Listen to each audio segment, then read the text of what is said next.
Donc je rappelle, hein, le 14 juillet, ça fête quand même à la fois une révolte populaire, la fin des privilèges et la fin d'un roi qui est le représentant de Dieu sur terre. Donc le passage à la République, le passage à quelque chose de nouveau, une nouvelle façon de gérer. C'est plus Dieu qui gère la France, c'est les hommes.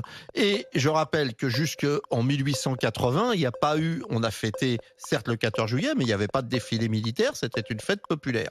À partir de 1880, pour des raisons qui sont très internes à la France, c'est parce qu'il y avait eu la guerre de 71, il y avait eu la Commune, etc., et que l'armée et le peuple étaient très très éloignés les uns des autres, on a voulu que le 14 juillet devienne une fête des armées qui rassemble le peuple et l'armée. Bien, c'était un acte symbolique. Et depuis, le 14 juillet est devenu essentiellement une fête militaire. Je rappelle que pour cette fête-là, qui coûte quand même extraordinairement cher à la France, parce que c'est des tas de militaires qui défilent, et ensuite beaucoup de temps passé à préparer ce défilé.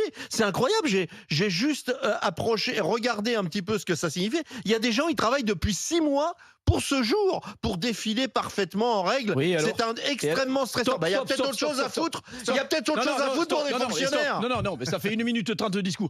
Tu l'as dit, depuis 1880, la loi a institué cette journée nationale. C'est hyper important. C'est la reconnaissance de la nation à toutes nos forces armées. Tu peux dire ce que tu veux, dire que c'est ringard, c'est antidémocratique, c'est tout ce que vous voulez. Moi, c'est abject, franchement, ce que vous dites. Non, mais c'est une insulte aux militaires. Mais c'est une insulte non seulement aux militaires, aux forces civiles aussi, aux policiers municipaux, à tous les gens qui vont défiler aujourd'hui. Ce matin, j'écoutais BFM, il y avait une caporal-chef qui parlait, qui disait la fierté qu'elle avait, elle devait avoir 25 ans, de venir défiler devant la nation pour le peuple, pour montrer la force de notre pays aussi.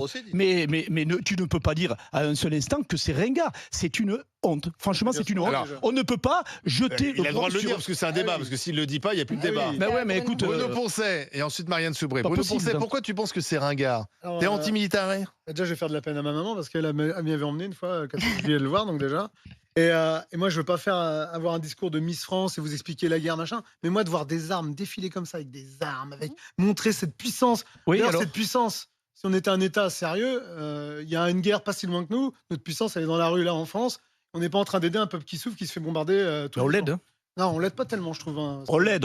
Ah oui, c'est bien, on l'aide. En tout cas, il n'y a pas de force militaire. Fais-toi chef d'état-major des armées. Le gaz russe, il arrive toujours en France pour l'instant, on est bien d'accord. Non, mais il y a un vrai sujet. Moi, je trouve réellement que, déjà, cette dépense d'argent, c'est une gabegie. Ensuite, je trouve que c'est pas l'image d'un 14 juillet. Et il l'a dit, Étienne, le 14 juillet, je pense que l'armée, elle a plutôt tiré sur les manifestants qui ont renversé le roi. Donc je pense que déjà, il y a un vrai sujet. 1880, c'est l'unité nationale. Mais c'est vrai que la commune, ça s'est bien passé. Moi, j'étais plutôt du côté des communards que de ceux qui ont tiré dessus. Je crois que tu n'étais pas né à l'époque. Oui, en plus. Oui, c'est vrai. Mais bon, je le soutiens toujours aujourd'hui. 2022, on est comme ça. Non, mais il y a un vrai sujet. Moi, je trouve réellement que c'est anachronique. C'est l'adhésion de la République aux droits de l'homme. Tu ferais quoi cette journée-là? C'est important. Parce que le 14 juillet, c'est la fête nationale. Moi, je ferais très. Mais c'est pas. Moi, c'est pas de la démago. Je suis pas policier comme Monsieur Pomar. Donc, je vais vous dire un truc. Non, moi, je pense réellement qu'on a tellement de services publics à féliciter pour leur engagement quotidien. Tu ferais défiler les cheminots.